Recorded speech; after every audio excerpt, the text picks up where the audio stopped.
तो भी what's up boys, we are back with another video. तो आज हम दो चीज़ों पे बात करेंगे, लेकिन उससे पहले मुझे कोई ये बताओ कि एंशिएंट सीक्रेट वाला जो टेंपल है पबजी में, उसमें ऐसा क्या खास है जो सारे लोग भाग भाग के उधर ही जाते हैं। मैं मिल्टा वाले टेंपल के पास उतर के वहाँ से जो मिल्टा में कोई असॉल्ट राइफल उठा के वहाँ से 4x स्कोप लेके वहाँ से बंदे मार के 6-7 किल करके मैं चिकन डिनर कर लेता हूँ।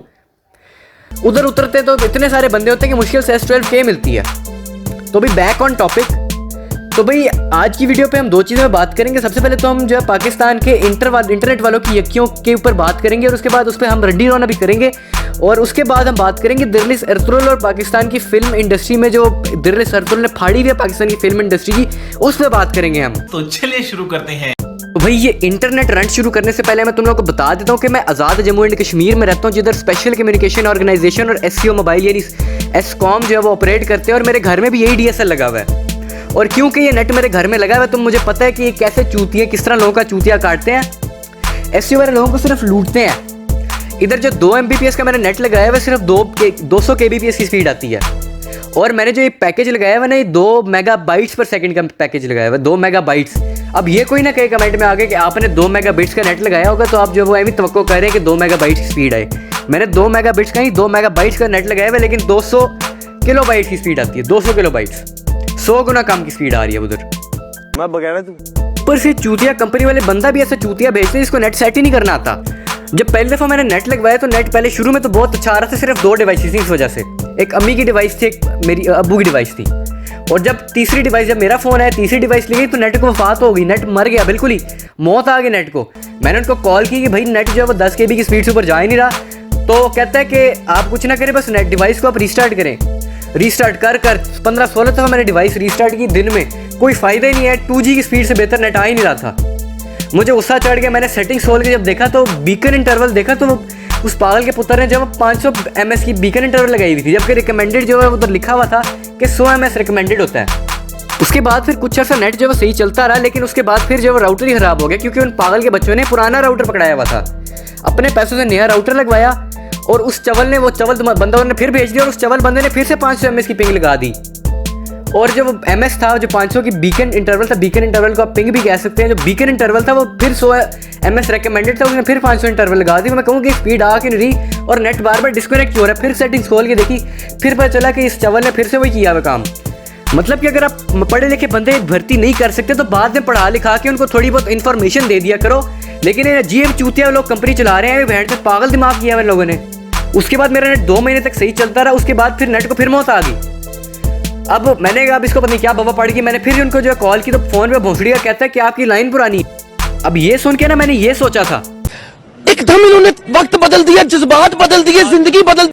एकदम मेरे दिमाग में घंटियाँ बजना शुरू होगी कि भैंस जो अजीब सी हरकतें करते हैं लोग। अगर लाइन पुरानी थी तो उस पर नेट पहले लगाया क्यों, पहले बताया क्यों नहीं कि लाइन पुरानी है। अजीब पागल लोग हैं यार ये भी। फिर मैंने अबू को कहा कि लाइन चेंज करवा लें, नेट सही नहीं आ रहा। उन्होंने बात मान ली, 1000 रुपये लगे, लाइन चेंज होगी और नेट और पैड़ा हो गया।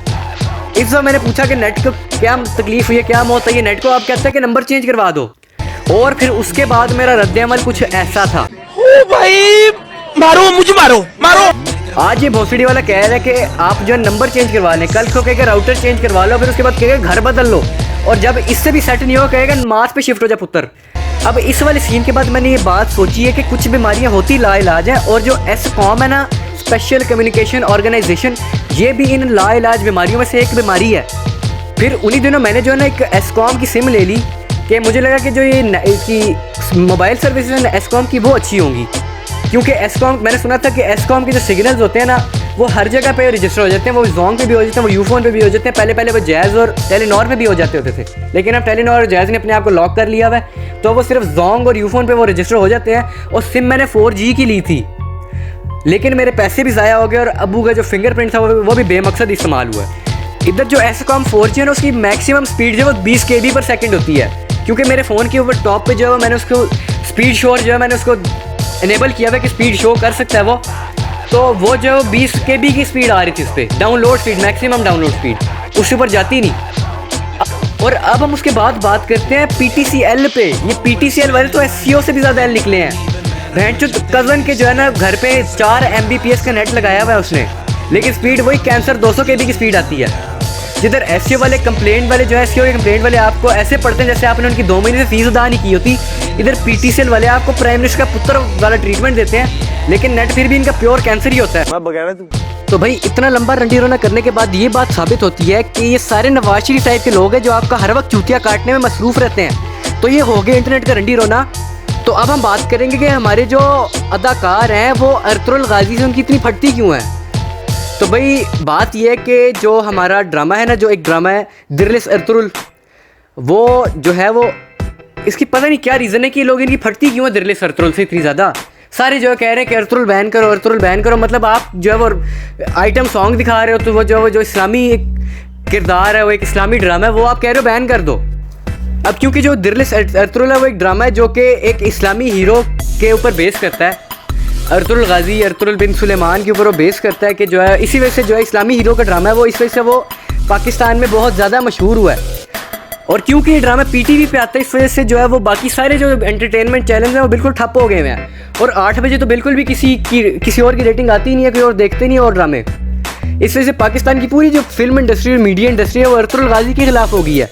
और इसमें सबसे ज़्यादा जो फटी है वो यासिर हुसैन की फटी है। जब से दिरलेस अर्तुगरुल जब से जो है पाकिस्तान में मशहूर हुआ, उसके बाद दिरलेस अर्तुगरुल की जो कास्ट है वो पाकिस्तान में उन्होंने एड्स करना शुरू कर दिए। और जब से एक्टर्स ज़्यादा इंपॉर्टेंस मिलने लगी है, और जिस तरह जंगेज़ जोशकून और एंगिन अल्तन दुज़ेतन जो है, दुज़ियान क्या नाम है उसका, वो जब से जो है वो इतने मशहूर हुए, लड़कियों के क्रश में, यासिर हुसैन की तो फट के 4 हो गई हुई है।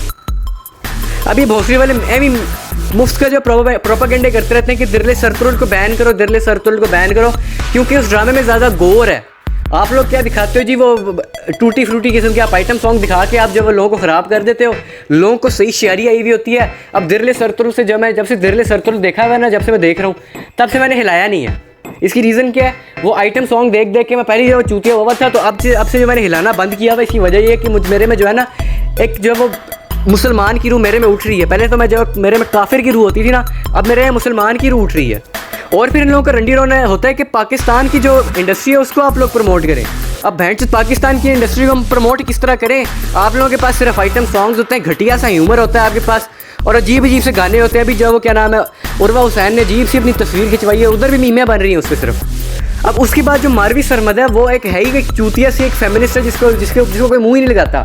एमी वो जो है शुरू हुई थी कि हिजाब इज़ शिट। अब कल पिछले दिनों ये हलीमा सुल्तान पे शुरू हुई थी कि हलीमा सुल्तान जैसे किरदार को आप जो है वो क्यों अपना बेस मॉडल बनाते हैं, कि हलीमा सुल्तान जो है वो पैट्रियार्की को जो है वो प्रमोट करती है, साथ वो हिजाब पहनती है। तो बहन चो हिजाब अच्छी चीज़ है ना, कुरान में उसका जो है वो जिक्र हुआ है कि जो है घूंघट डाल लो ताकि जो है आपकी इज़्ज़त आपकी तरफ बची रहे। लेकिन नहीं ना, इस मारवी सिरमद ने तो बस बकवास करनी है। अभी इसने हज़रत ईसा बकवास की, लेकिन उस पर कोई बोला नहीं है। जब खलीलुर रहमान कमर इसको गालियाँ दी थी, खलीलुर रहमान कमर के पीछे लोग पड़ गए थे।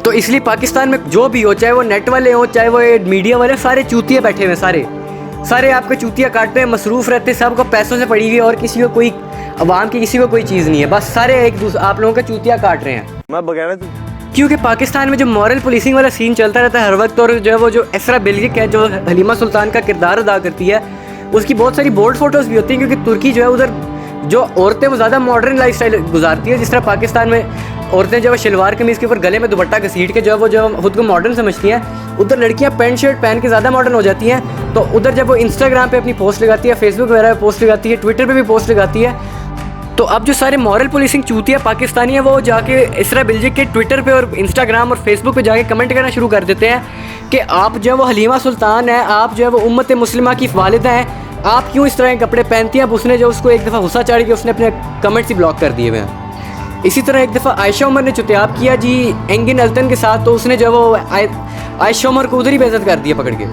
अब इन सीन में जो है वो शाहिद अफरीदी और वसीम बदामी ने सही फिट सीन किया है। जिस तरह उन्होंने जो है वो जंगेज़ जोशकून को ऐड किया था अपने साथ, उन्होंने जो है वो जब बुलाया था जंगेज़ जोशकून को, और वो सही अच्छा खासा बहुत अच्छा इंटरव्यू गुजरा था वो। लेकिन यासिर हुसैन की उधर भी फट के 4 होगी, तो अब जो उसकी फट के 4 नहीं, फट के 4 5 6 7 8 हो गई थी इस जगह। मस्ती काने हैं। तो भी दैट्स ऑल फोक्स, वीडियो ख़त्म होगी। अगर वीडियो पसंद आई तो लाइक करो, शेयर करो, सब्सक्राइब करो। अब मैं जो है वो ये नहीं कहूँगा कि तुम जो मर्ज़ी करो, लेकिन तुम उसको सब्सक्राइब कर लो बस चैनल को प्लीज़। आप प्लीज़ सब्सक्राइब कर लें मेरे चैनल को, तो आपको जो है ना वो एक गरीब की दुआ लगेगी। आपको मैं दुआ दूंगा, मैं गरीब सा बच्चा जो है मैं आपको दुआ दे दूँगा।